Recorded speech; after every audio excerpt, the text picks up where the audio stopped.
Florence, bonjour. Oui, bonjour. Bonjour Florence. Ravie d'être avec vous.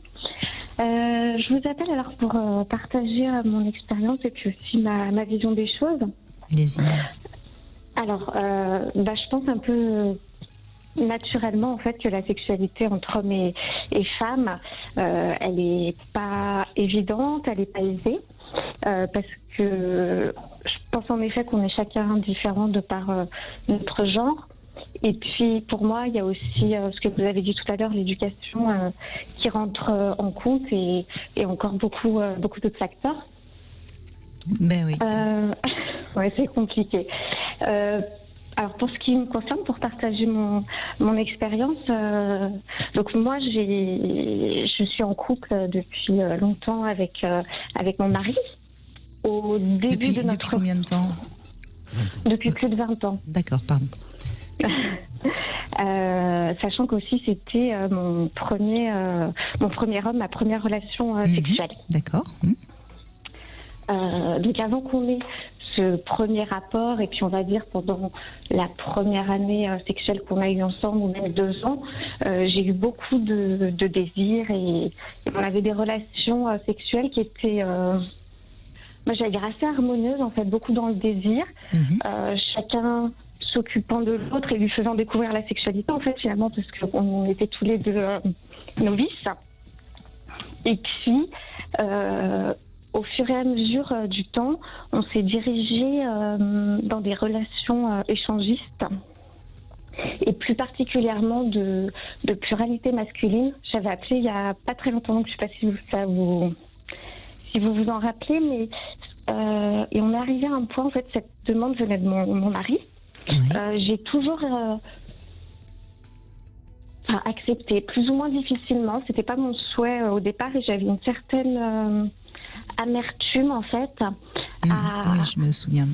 Ouais, à penser que mon mari avait besoin. Ouais, c'est ça, un besoin d'avoir des relations avec d'autres personnes pour enrichir sa propre sexualité et le fait de penser en fait que finalement je lui suffisais pas.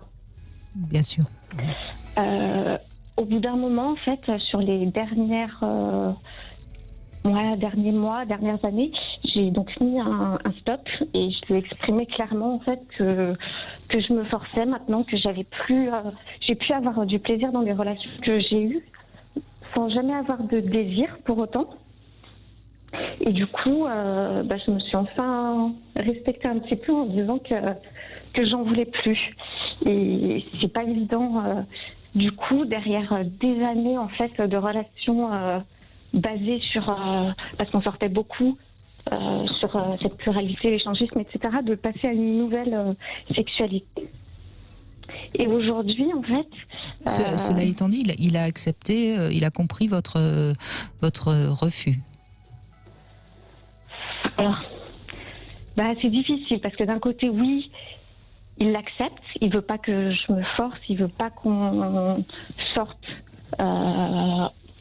si je partage pas ça comme en spirituel, mais en revanche, là où il le comprend moins, où il l'accepte moins, et c'est difficile pour moi aussi de lui faire passer le message, c'est il voit pas d'autre alternative à une sexualité positive que l'échangisme. Et du coup, ou alors il me dit montre-moi s'il y a autre chose.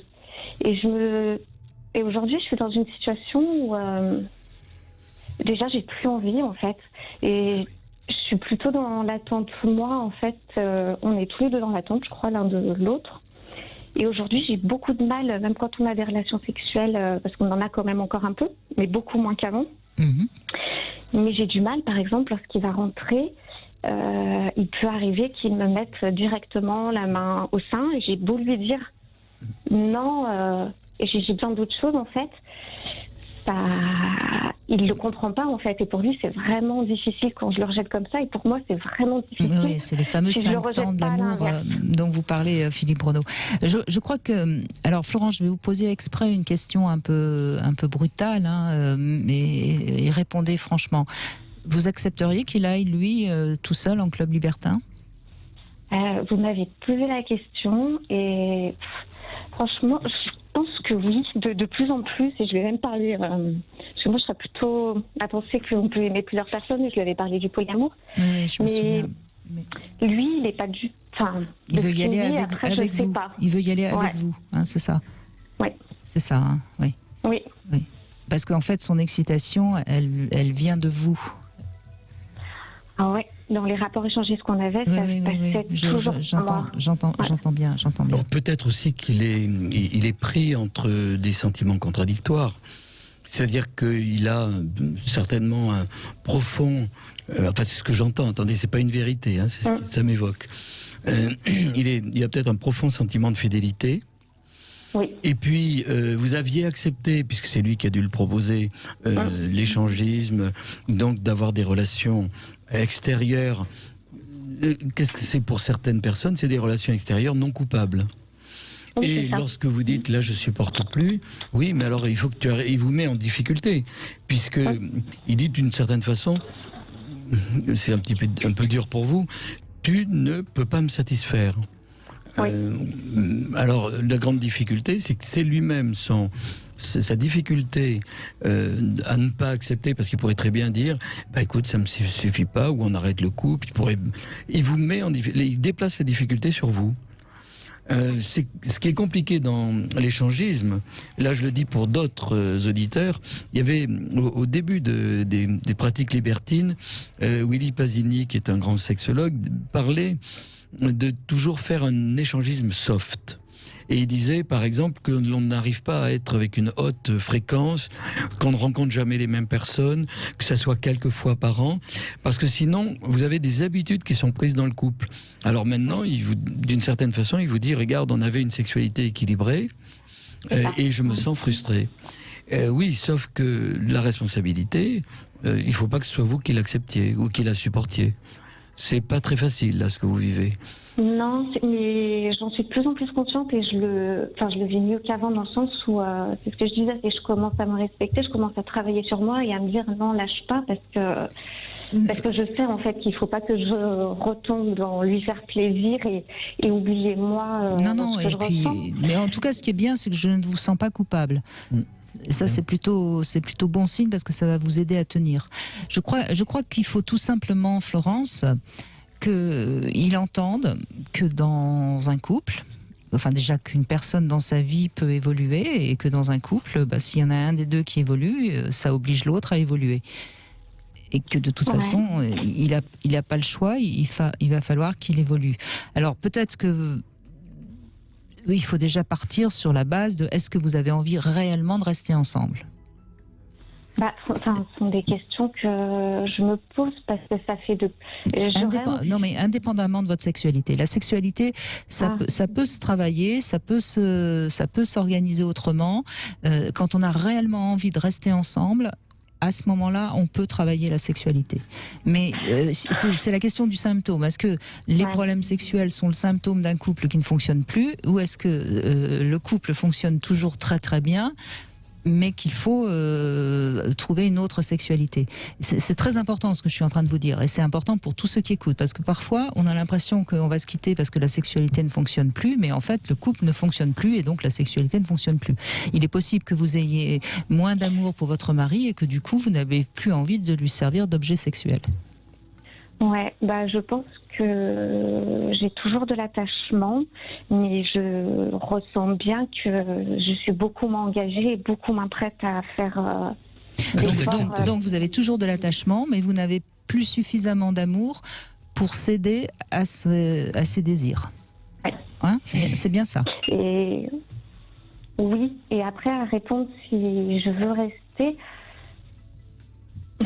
C'est une question qui est difficile pour moi aujourd'hui. Je crois que c'est voilà, je crois qu'avant d'essayer de trouver une solution à votre sexualité, essayez de trouver si vraiment vous tenez à rester avec cet homme, ou si quelque part vous avez envie parce que j'ai quand même entendu que c'est le premier homme que vous avez connu.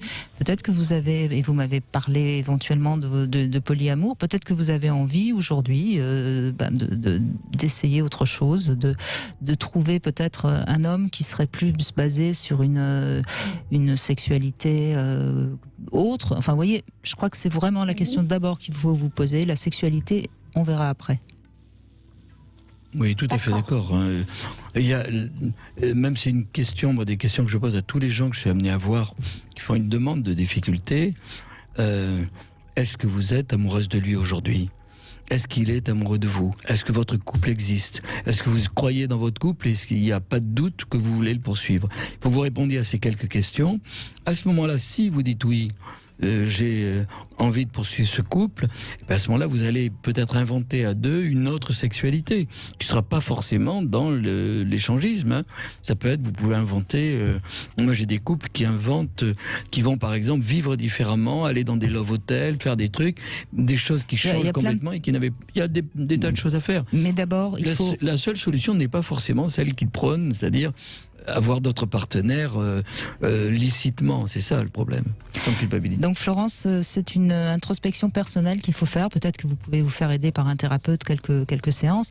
En tout cas, soyez lucide vis-à-vis de vous-même. Et je pense qu'après le reste, ce sera plus facile.